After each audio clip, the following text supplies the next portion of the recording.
அருணோதய முயற்சி கூடாக உங்களை வாழ்த்தி வரவேற்கிறோம். இன்றைய நாளிலும் நாங்கள் தியானத்துக்காக திருப்பிக் கொள்வோம். யோவான் புஸ்தகம் 9ஆம் அதிகாரம் 7வது வசனம். நீ போய் சீலோவாம் குளத்திலே கழுவு என்றார். சீலோவாம் என்பதற்கு அனுப்பப்பட்டவன் என்று அர்த்தமா. அப்படியே அவன் போய் கழுவி பார்வை அடைந்தவனாய் திரும்பி வந்தான்.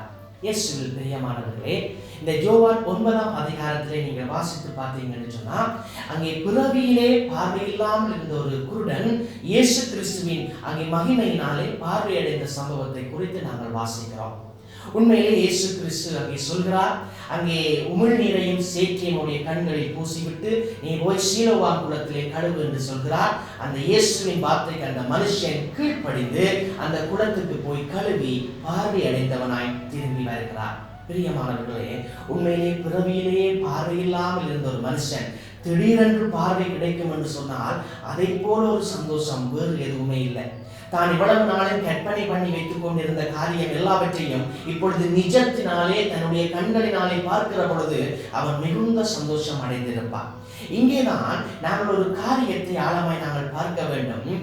இந்த மனுஷனுடைய பிறவி கண்கள் அங்கே பார்வையடைந்ததை மாத்திரம்தான் நாங்கள் பார்க்கிறோம். ஆனால் இல்லை, இதைவிட மேலான ஒரு அற்புதம் அன்றைக்கு அந்த மனுஷனுக்கு இயேசு கிறிஸ்து செய்தார்.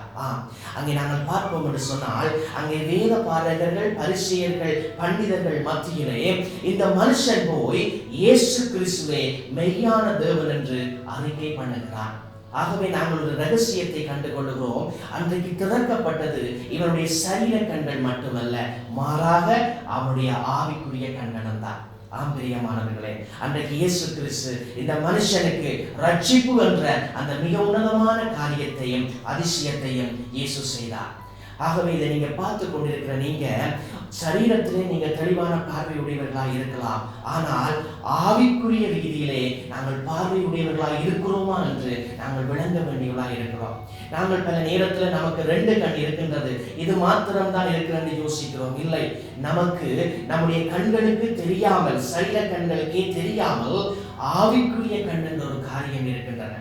நீங்க பழைய ஏற்பாட்டிலே 1 ராஜாக்கள் 6ஆம் அதிகாரத்திலே வாசித்து பார்த்தீங்கன்னு சொன்னா, எலியாவுடைய வேலைக்காரன் போய் பார்க்கிறார், தங்களுக்கு எதிராய் வந்திருக்கிறவருடைய யுத்த வீரர்கள் அநேகம். அப்ப எலியாவிட வந்து சொல்கிறார், அவர்களோடு அநேகம் பேர் இருக்கிறார்கள், ஆண்டவரே நாங்கள் என்ன செய்வோம் என்று. அப்பொழுது எலியா சொல்கிறார், அவர்களோடு இருக்கிறவர்களை பார்க்கிறோம், நம்மோடு இருக்கிறவர்கள் அநேகம் என்று சொல்லி. அப்பொழுது எலிசா தேவனை நோக்கி விண்ணப்பம் பண்ணுகிறார், என்னுடைய வேலைக்காரன் கண்களை திறந்தரும் என்று. தேவன் அந்த வேலைக்காரன் கண்களை திறக்கிறார். இப்பொழுது தங்களை சுற்றிலும் அக்கினிமயமான குதிரை வீரர்களும் அங்கு யுத்த வீரர்களும் நிற்கிறதை இந்த எலிசாவின் வேலைக்காரன் காண்கிறார். பிரியமானவர்களே, அங்கே இப்பொழுது திறக்கப்பட்ட கண் எது? ஆவிக்குரிய கண்ணே அந்த வேலைக்காரனுக்கு திறக்கப்பட்டது. ஆகவே நாங்கள் பார்ப்போம் என்று சொன்னால், பிரியமானவர்களே, அங்கே சரீர கண்ணாலை பார்க்கிற பொழுது அவர் பயந்து போனார் அந்த எலிசாவின் வேலைக்காரன். ஆனா ஆவிக்குரிய கண் எப்பொழுது திறக்கப்பட்டதோ தன்னை சுற்றி அங்கே அநேகமாயிரம் பேர் இருக்கிறதை அவர் அங்கே பார்க்கிறார். இது போலதான் நாங்கள் பல நேரத்துல சரீர கண்ணாலை நோக்கி பார்க்கிற பொழுது எல்லாமே தடைகள் போலதான் தெரியும். ஆனால் ஆவிக்குரிய கண்ணாலை பார்க்கிற பொழுது மாத்திரம்தான் தேவன் நமக்காய் வைத்திருக்கிறவைகளை நாங்கள் பார்க்க முடியும். பல நேரத்துல நாங்கள் நமக்கு முன்பாய் பல தடைகள், போராட்டங்கள் வந்தவுடனே நாங்கள் சோர்ந்து போகிறோம். ஆண்டவரே, ஏன் இந்த போராட்டம், இப்படியே நம்முடைய வாழ்க்கை முடிய போகிறது என்று பல நேரத்துல கலங்குகிறோம். ஆனால் நீங்கள் தேவனோட உறவில இருந்து ஆவிக்குரிய கண்ணால் நோக்கினீர்கள் என்று சொன்னால், தேவன் அந்த தடைகளுக்கு மத்தியிலே செய்ய போகிற அற்புதத்தை நிச்சயமாய் நீங்கள் கண்டுகொள்வீர்கள். உதாரணமாக, செங்கடலுக்கு முன்பாக இஸ்ரவேலர்கள் வந்த பொழுது எல்லாரும் முணுமுணுத்தார்கள், தேவனை நோக்கி, மோசேயை நோக்கி, ஆண்டவரே எங்களை சாகிறதுக்காக கொண்டு வந்து நாங்கள் எகிப்திலே இருந்து போவோம் என்று சொல்லி. ஆகவே சிந்தித்து பாருங்க, ஒரு மனுஷர் கூட யோசிக்கல, தேவன் அந்த செங்கடலையும் பிளந்து பாதியை உண்டு பண்ணி எங்களை கூட்டிக் கொண்டு போக போகிறார் என்று. எனவே நாங்கள் விளங்கிக் கொள்ள வேண்டும், இப்படித்தான் செங்கடல் போன்ற பிளவுகள், பிரச்சனைகள் நமக்கு முன்பாய் வருகிற பொழுது நாங்கள் ஒன்றை விளங்க வேண்டும், நாங்கள் மாமிச கண்ணாலை பார்க்காமல் ஆவிக்குரிய கண்ணாலை நாங்கள் பார்க்க வேண்டும். எனவே இதை பார்த்து கொண்டிருக்கிற நீங்கள் என்ன விதமான தடைகளின் மத்தியிலும் வாழ்ந்து கொண்டிருக்கலாம், அதை நான் அறியேன், தேவன் ஒருவர் அறிகிறார்.